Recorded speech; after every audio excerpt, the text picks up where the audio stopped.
Okay, now let's study about the specific of the standardization procedure.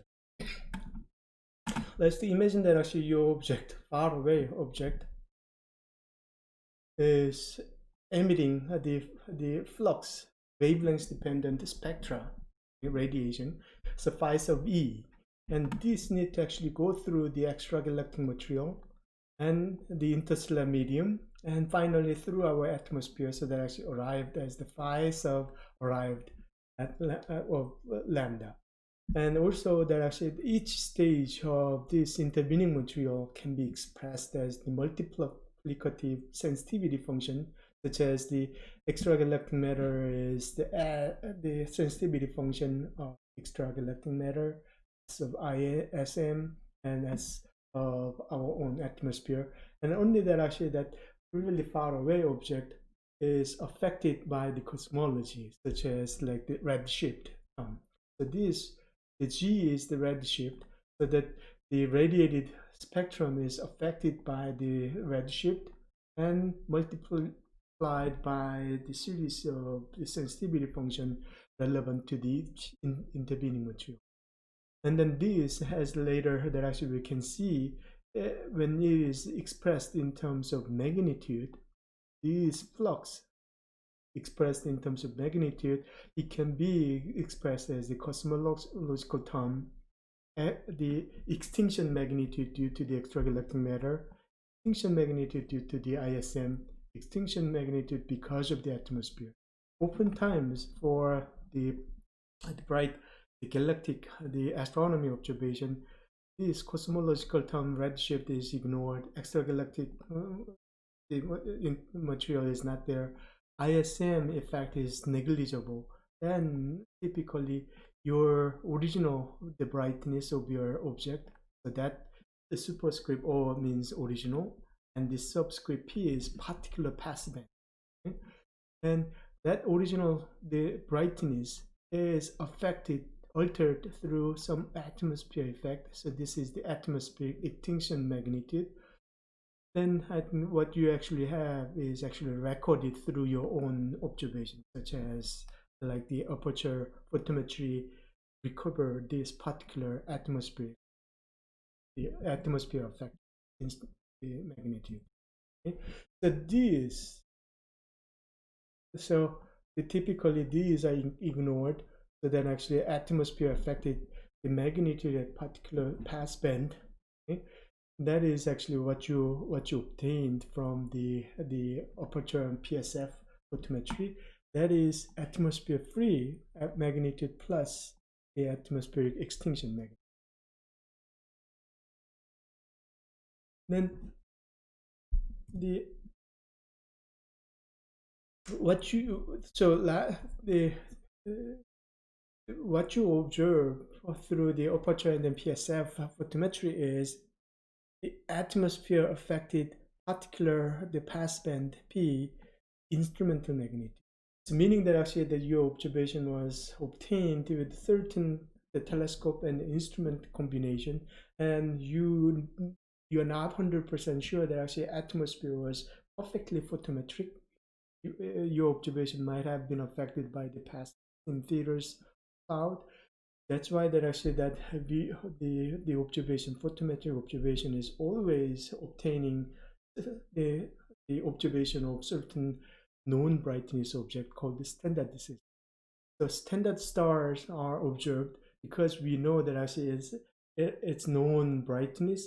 So whatever the recorded the brightness can be transferred into the absolute the system that actually free of any instrument, telescope, and or the atmosphere, the non-photometric effect.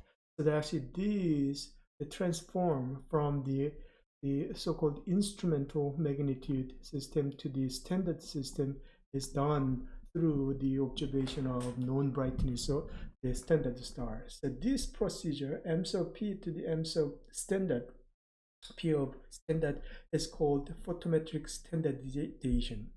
Once we obtain this, the observation expressed in the standard system, that's the end of the regular the photometric Then what you need to do is actually using the final reduced magnitude, you extract the astrophysical information, such as the effect of the interstellar medium, effect of the extragalactic medium, or measure the redshift, or even extracting some more physical parameters such as the temperature, metallicity, age, and distance, or maybe the crude information about the chemical composition of your.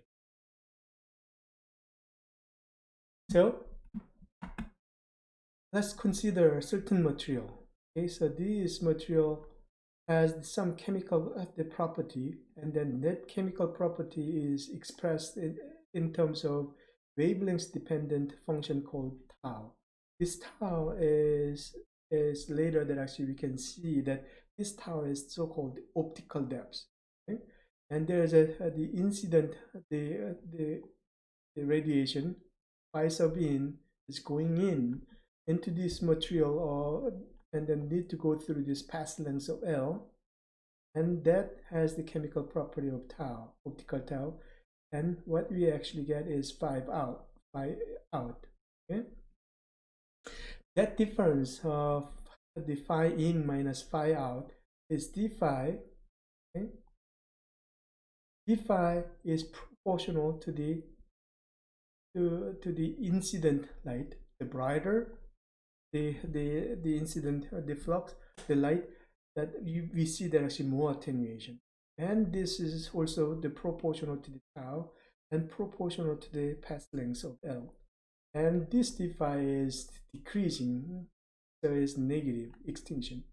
So once you solve this, the differential equation, the d phi over phi, and we ignore the constant, is minus tau L. Okay? This, once you solve this, you can actually get this. Okay? So this is out, phi out. The phi attenuated is phi sub in times exponential tau or path length. The path length L in the Earth's atmosphere case, we replace that actually path length L with the air mass. Okay? So this is the relationship. The phi that incident light is attenuated in the form of exponential with index of tau optical depth times air mass. And the specifics of the optical depths can be related to the atomic property of the intervening material, and the specific is actually the absorption coefficient of the atom. Okay? So now that actually by I think having this the attenuation relationship, and then we also that actually know that actually flux and the magnitude is related through this formula. Right? So then let's just plug this flux in this F. Okay, then solve for it, and actually derive this relationship. So atmosphere affected magnitude is atmosphere free magnitude m sub lambda plus 1.086 times tau optical depth times air mass. And make it that actually this is even more shorter and then convenient, we define a new term called extinction coefficient. And this extinction coefficient is wavelength dependent, so that actually we call this as a monochromatic extinction coefficient. That is defined as the 1.086 times optical depth. Optical depth is of course wavelength dependent. So then I think all this is reduced with the single term, this equation. Atmosphere affected magnitude is atmosphere free magnitude plus extinction magnitude extinction coefficient times L mass. So for the typical observation obtained with multiple the filters, let's assume that actually you obtain your observation with blue filter and infrared filter. Okay? Then what you need to do is actually through the aperture photometry or the PSF feeding photometry, you obtain all these M sub V